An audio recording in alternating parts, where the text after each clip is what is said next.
At this time, we're going to hear from somebody that before my time, he was here. And that's the truth. We go way back in Jamaica, like way back before I was probably like walking, I don't know. But his mother, my mother was actually his mother's Sunday school teacher, which is crazy. But it is my honor to introduce our speaker at this time, our keynote speaker. He's here to encourage and to support. Garrick Palmer.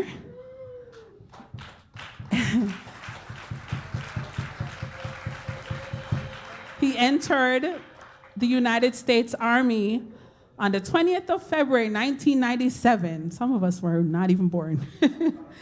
And he served over 23 years in the United States Army. During his 23 years of service, he has served in numerous duty and leadership positions as a career counselor, a drill sergeant leader, and in a variety of personnel and human resource management positions.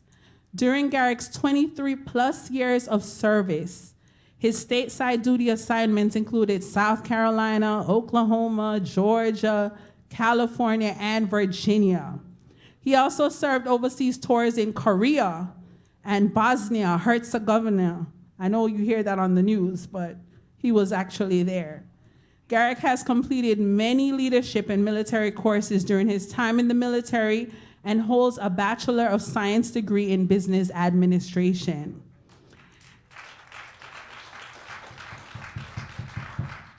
In May 2021, Garrick retired from the Army and made Virginia his home with his wife Christy, and 4 daughters, Danielle, Gabrielle, Avriel, and Kristen Palmer. After enjoying 2 years of retirement, Garrick and his wife Christy decided, you know what, we're gonna open a business. And they opened Tigo Cafe, a cafe and boba tea shop located in Stafford, Virginia. They went from proudly serving their country to now proudly serving their community. Put your hands together for our very own, from Grace Church, the son of Sister Audrey and Charles Palmer, Garrick, retired Sergeant Garrick Palmer. Come on, let's put your hands together for him.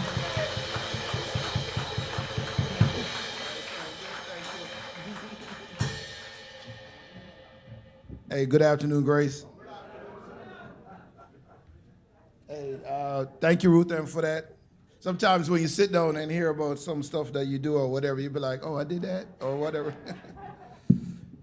But I want to first give thanks to Pastor Gary Ruth Ann for inviting me here to be here today for this privilege to talk to the graduates and some of these young people here today. So I really appreciate it. Anytime Pastor Gary Ruth and anyone from here calls, we have to answer, because there's so much that was done for us coming up through the years, that we owe them. So it wasn't a doubt to be here today. So you heard my introduction, and she said that I'm the son of Charles and stuff. But since I wrote it, I'm gonna say it still, right? So I'm gonna start off by saying, who am I, right? I'm not gonna go over my whole bio back, but I am the son of Deacon Charles and Audrey Palmer, right? I'm a veteran of the United States Army. I'm a husband, a father, and most importantly, I'm a son of Grace Church of the Firstborn.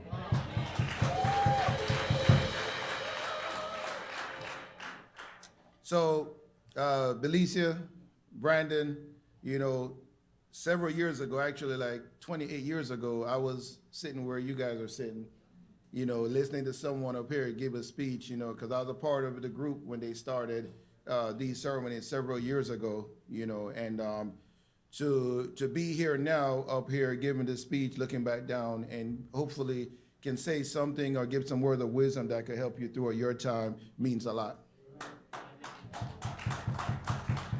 So I took my first college course, Sociology 101. I remember that dearly. That was my first college course back in 1998 with the aspiration of, I'm going to get my degree while I was in the Army. Unlike my friends, my brothers, Casey, Jerome, when they went off to college, they went and got their degrees within 4 years, and moved on to their jobs. So I'm gonna tell you right now, the qualification to give this speech today is how quick you get your degree and all that stuff. I'm not the person, all right? But if you want to learn about the paths, different paths to success and encouragement with some direction, some motivation, then I'm definitely qualified for that. So throughout my message, right, you're gonna hear, because I'm gonna take y'all down through a journey, my journey, right? So you're gonna hear, I see you, Kristen, all right?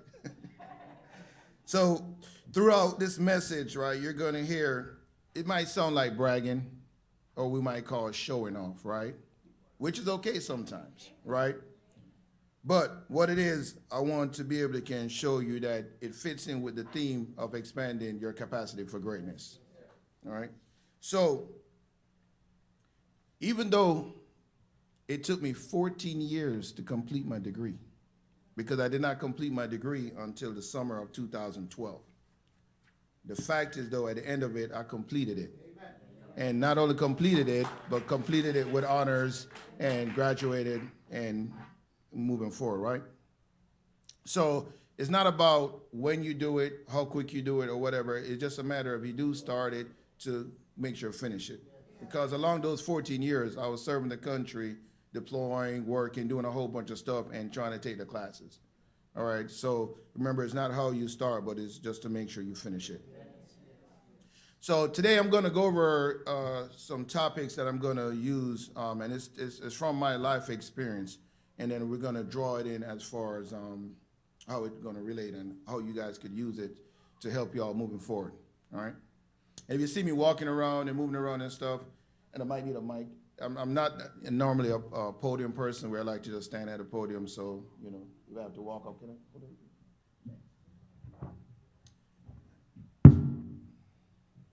All right.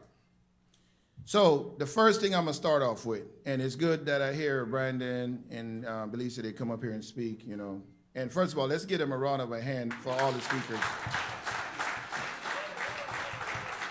So I didn't have this in my notes here, but I'm gonna have to throw it in there. When Ruthan asked me to come here, to be the keynote speaker, I thought I was gonna be the main attraction, right?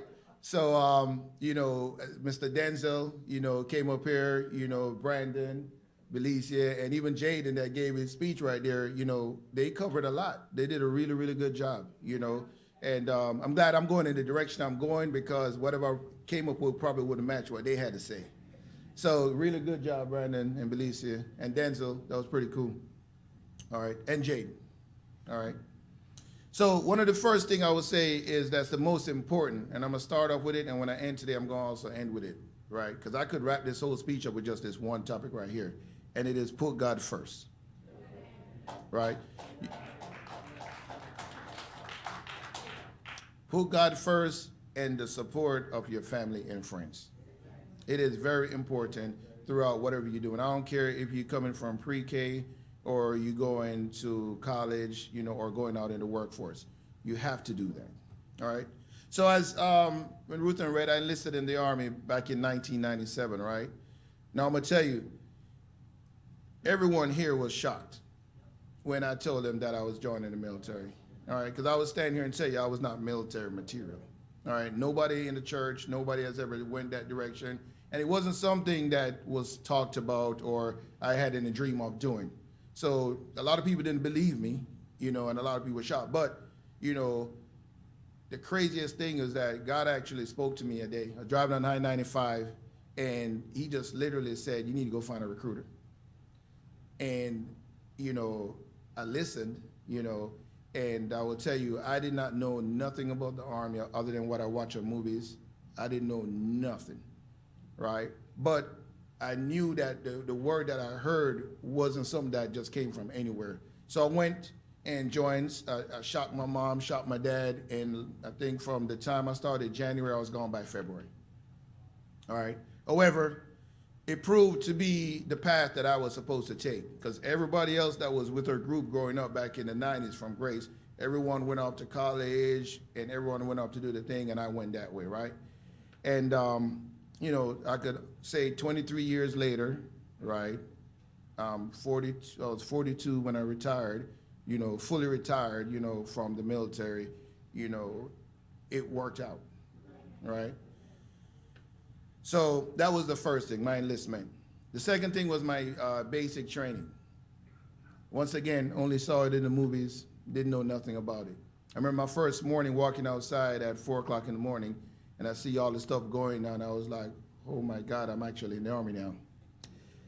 But one thing that came constant was I knew that the voice that told me to do this was going to have my back.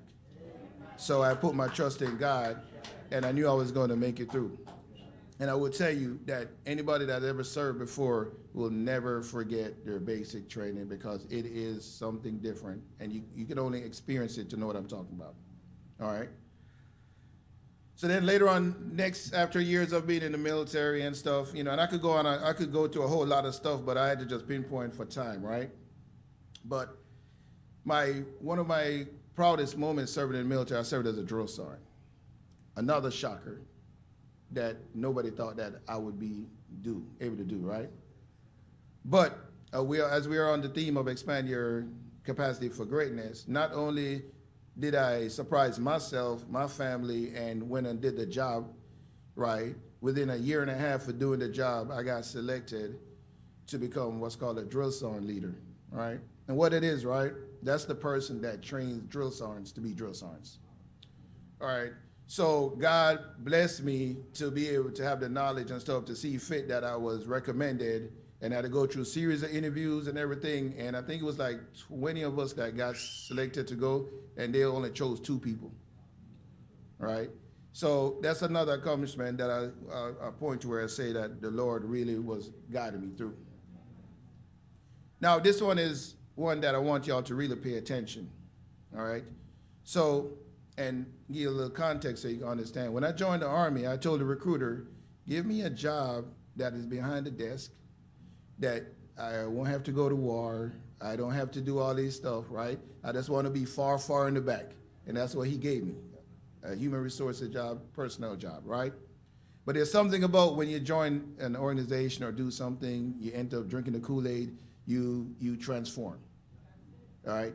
So years later, you know, the war broke out, the Iraqi and Afghanistan war. You know, at the time, I was with an actual infantry unit that I actually volunteered to go be with. Crazy, right? And I was in school for one of my military education, and I was actually just got put on orders to go to Korea, right when the war broke up. And because of the unit that I was in, it was a combat unit at Fort Stewart, Georgia, that whenever the call came, they were one of the first units that called to go overseas. And I remember calling my branch managers, calling back to my units, begging them to release me from my assignment to Korea so I could go to Iraq with my unit. Because I had spent some time training them. I had a team that I was in charge of that we trained for years for this. And when it came, I was going to send them over there without me, but it was going to be somebody brand new, right? And I fought hard, tooth and nail, and told them, hey, send me here, whatever. And the person said normally people were getting sent back to their units no matter where they were going. But because I was on assignment to Korea, which is considered a high-profile assignment at the time, that they can't touch nobody that's going to Korea. I was disappointed. I was sad. I was even mad, you know. But a couple months later, I had a different perspective. I remember calling and talking to one of my friends that were deployed over there at the time, and they were giving me updates of all the people we lost.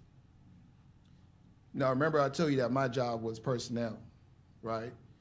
But we found out that the convoy that I would have been leading or being a part of is something that you could Google today and look it up, came under attack. We lost 2 people, and none of them was infantry, all right? So at that moment, I said to myself, wow, so God, you're really in control of this. Because for some reason, no matter how I tried to get here and do it, you would not allow it to happen.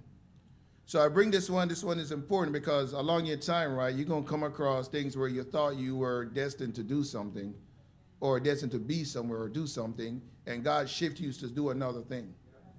So you have to understand that you have to, if you put him in charge and put your trust in him and completely do, you have to understand that you have to go with the flow. And sometimes it might take years for you to see it. You know, for me, it was like 2 months later, and it was ugly, you know. But you can see this. Sometimes even up to now, it still bothers me, you know, because it was so serious. But stay your path and just know that if you put God in front, he's going to work it out for you. And don't push it. Because if I had pushed it, God knows I might not be here today, or I might not be standing as the person I'm standing today. Could be mentally or physically. All right? So that's a very important part that I want y'all to remember through y'all course, all right? Another job position that I had in the military, I was a career counselor, which we had to do with a lot of recruiting. Once again, this was a job that I had no intention that I was going to be doing. It was not part of my career path, especially going from being a drill sergeant to now where I got to come beg people to stay in or be nice, right? But I took the position and I said, okay, God, if you put me in here, I know you're going to make sure I'm okay, right? And I will tell you that within my first year of serving in this position with my company, I got selected as a career counselor of the year for my job, all right?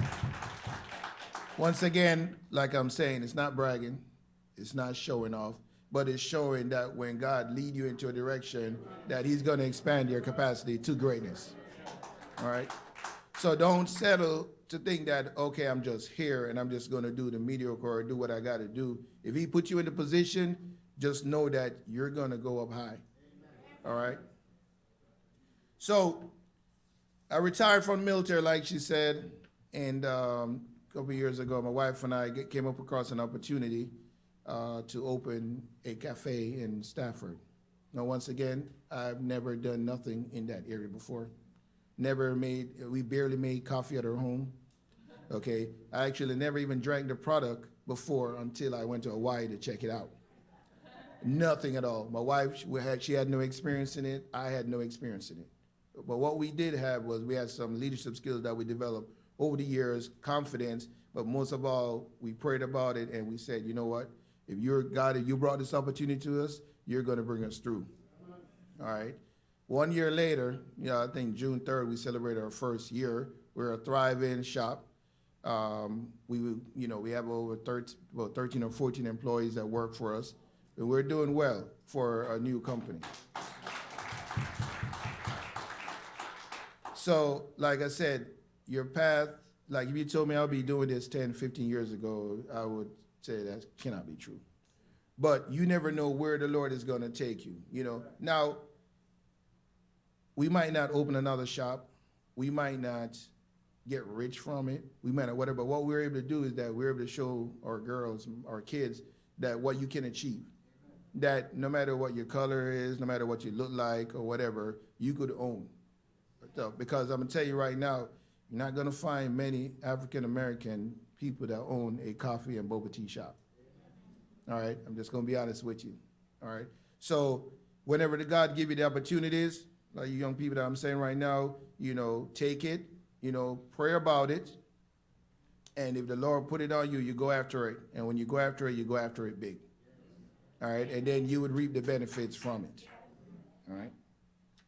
And like I said, the constant thing that I could say throughout my whole experience is that God was always with me. All right? So to the graduates, right? It's funny. Every time you graduate or move on from a class to another class, you're always going to be told this is going to be the most important transition. And it's true. Every time you move up from one step to the other step, it's a transition, and some of them are more important. You think some are less important, but they're all important. So what you got to remember, though, that throughout these transitions, right, you got to understand that you're going to get what I used to talk about a lot to my troops was you're going to run into a lot of curveballs. And what are curveballs, right? Curveballs are those pitches that they don't just come straight at you. You don't ever see them coming, and they're hard to hit, right? But what they do is they normally strike you out. So you need to be prepared for those curveballs when they come true, and they will come. Because a part of God, what he does too, is that he's not going to let you just go through seamlessly, thinking that you're doing it by yourself. Sometimes you have to be reminded that he's the one that is carrying you through, and to remind you to pray or reach out for help. So when they come, embrace them, right? See what you can do to maneuver around them. See if you need help to maneuver around them. Don't be afraid to reach out to help, but keep moving forward, and don't let, because you got 2 strikes, you're like, oh my God, I'm gonna get hit on the 3rd one, you decide to quit. No, still push through, and you'll be all right. So I was told we had some pre-K grads that's graduating, that's going off to kindergarten, right? And it's Anna, say it right, Analia, is she here? No? Or Jennison, are they here? Okay, they're back there. Okay, so due to the fact I got 4 young ladies, right? So I have experience with each grade level. So I will tell you this, that and I won't go too long, so it flies over y'all head. But kindergarten is not going to be about just playtime and snack time. So get ready to start doing a little bit more work to prepare you for 1st grade. All right. To the middle school grads, I just want to let you know right now, right, that this is the time when everything starts counting. So everything you've been doing from elementary all the way to middle school is preparing you to build up good study habits, get you in the process of, getting ready to go to high school, right? Because in high school, I'm going to tell you right now, like I tell my girls all the time, I said the D you get your freshman year when you're just trying to figure stuff out, your senior year, you're going to have to explain that when you're trying to get into this prestigious college. So make sure that everything you're doing from the first day you start to the day you graduate, all right, is meaningful, and that you're making sure you're putting a lot of thought in it, a lot of work in it, and just know that it's going to count. Nothing before middle school is off record, but everything of high school will be on your transcript, all right? So to the high school kids, Belicia and Brandon, right? I got to say that I don't really have a lot to say to y'all because I just listen to y'all give these speeches, So you guys look like y'all are going to be good. You're going to be all right,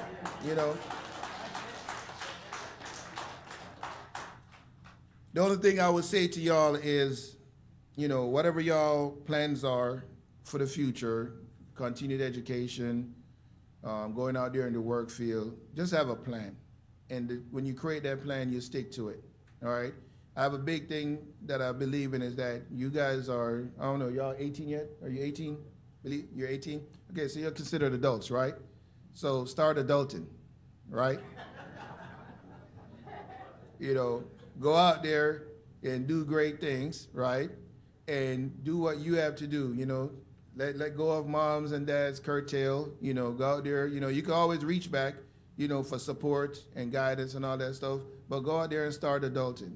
It doesn't matter if you're going out to be a doctor, nurse, or whatever, or you're just going to do trade school. Just do something with your life and keep moving, because before you know it, you're 18 now, you'll be 24, 25 real quick, all right? And I think we have someone that's graduating with their associate's degree. Rose, are you here? Rose? Oh, there she is. Okay, good. All right. Just want to say, give her a round of applause.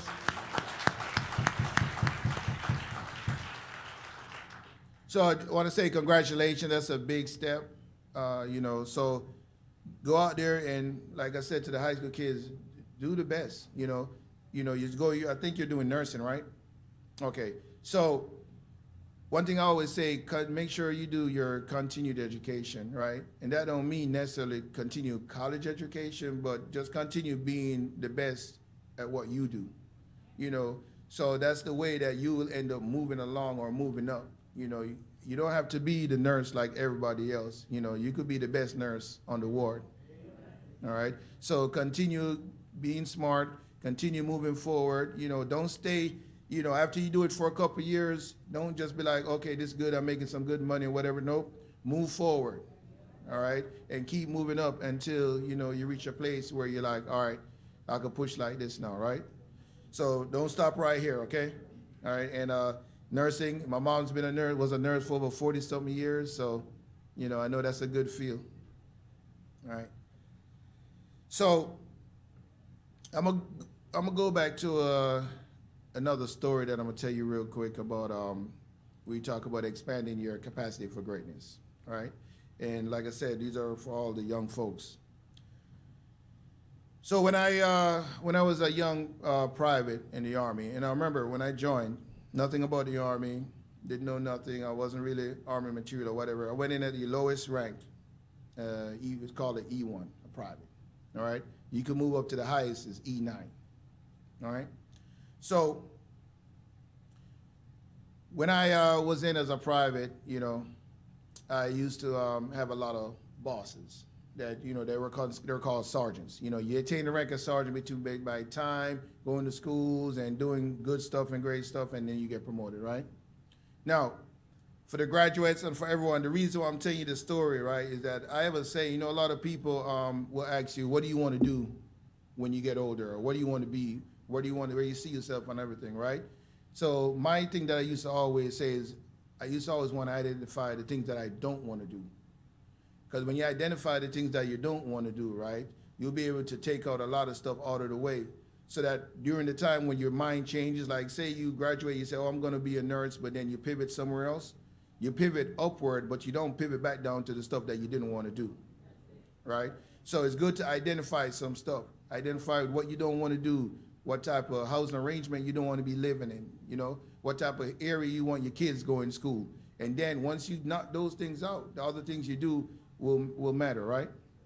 So you go back to the story when I, like I said, I got an E1, highest rank you go is E9, right?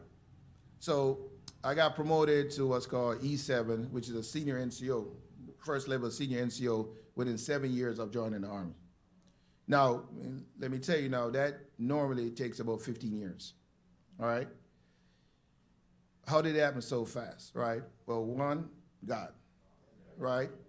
The second thing was that as a young private, I used to get, the sergeants that I had used to take advantage of us, advantage of me, right? And I'll never forget it, they would have us cutting the big old lawns, the big old yards with the bad tools. You out there in the sun all day, and all they'll do is come outside with a little coffee and be like, Palmer, you're not done yet, And I'll be like, nah, it's myself doing a hole, and you can't say nothing bad. You have to do what you have to do, right?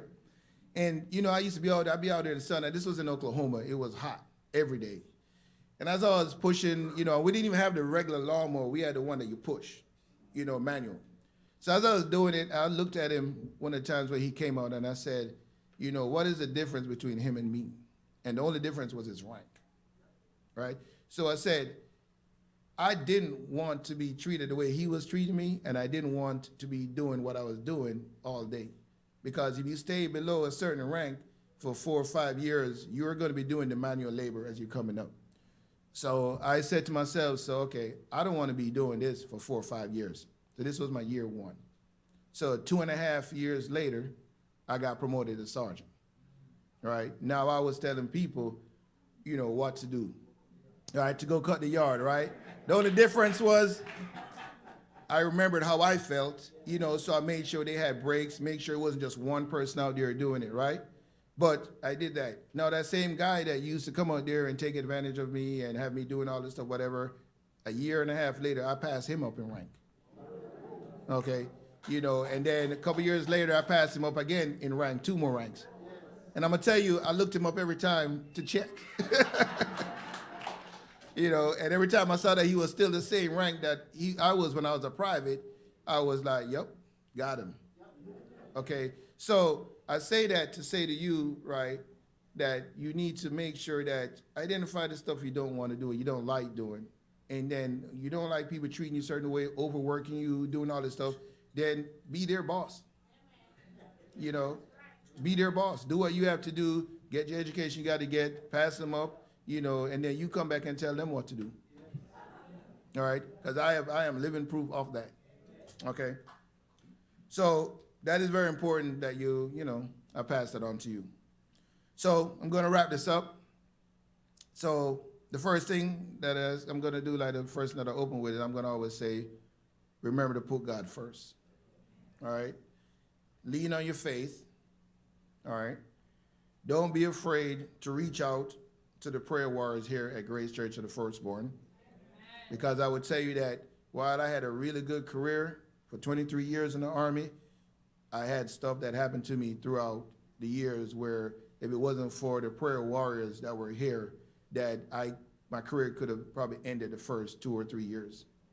So I owe a lot to Grace Church, and I tell you, there's times when they wouldn't even, my mom would tell me, they wouldn't even say what the issue was.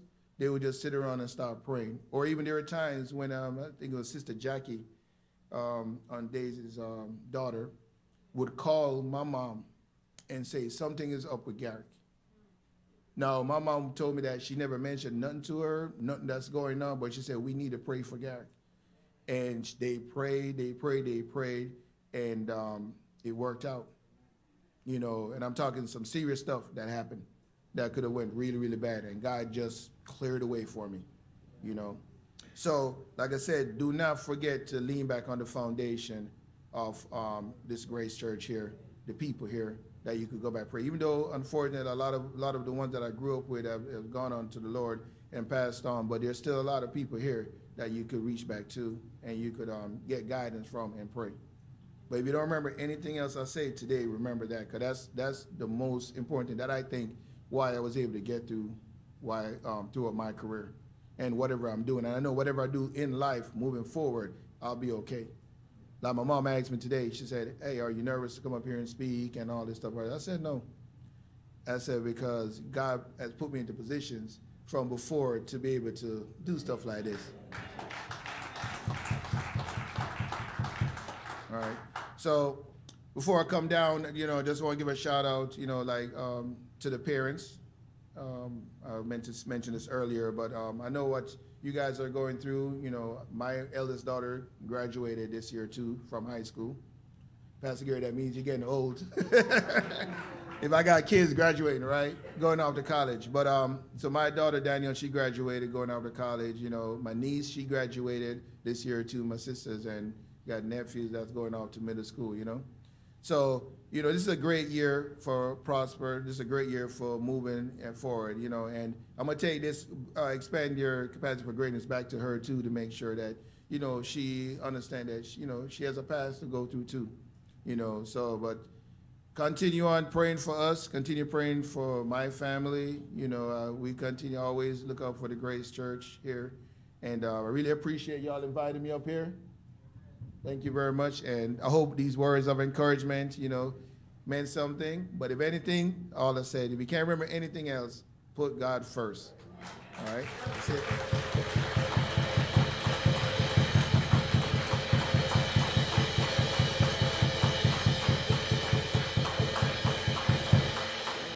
Praise God. We thank God for those words of challenge and everything in between that we have heard from Garrick. And we love you, Garrick. We salute you. We thank you for serving our country in the capacity that you served. And thank you for putting God first and showing us how it works. Amen? Amen. Our speaker reminded us to put God first, trust God completely, go with God's flow and his lead, identify our strengths, what we like to do. Don't be afraid to reach out and ask for help. And also lean back on the prayer mothers, the foundation here at Grace, and those who can pray for us. And don't be afraid to say, you know what, say a prayer for me, Mom, because they don't have to know what's going on necessarily, but just ask for prayer when we need it. Amen? And Garrick has pivoted in multiple directions, and I just want to put up right now just the logo for his business and just ask that we support. I know we're all online, just support. They're on Instagram, they're on, I don't know if it's on Facebook as well. Yeah, just look up Tigo Cafe and follow them, like, share, and one day probably subscribe. But we thank you for those words to our hearts.